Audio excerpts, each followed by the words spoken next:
Doctor होण्यासाठी त्याने कापून घेतला स्वतःचा पाय. पण या भयंकर घटनेचा पर्दाफाश कसा झाला सांगते.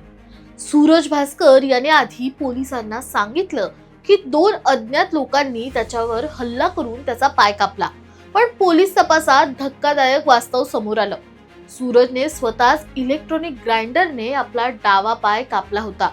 फार्मसीचं शिक्षण घेतल्यामुळे त्याने स्वतःला अॅनेस्थेशियाचं इंजेक्शन दिलं आणि आपला पाय कापला.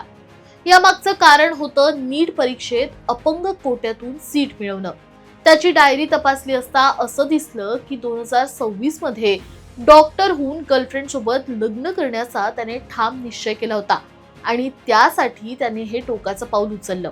पोलिसांनी त्याच्या गर्लफ्रेंड सोबतही चौकशी केली, कॉल रेकॉर्ड्स तपासले आणि त्यातून या कटाचा खुलासा झाला.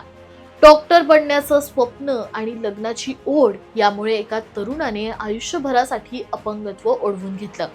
सक्सेससाठी असं वेडं पाऊल उचलणाऱ्या या तरुणाला नेमकं काय म्हणायचं तुम्हीच कमेंट करून सांगा. आणि अशाच जबरी अपडेटसाठी सबस्क्राईब करा जबरी खबरी.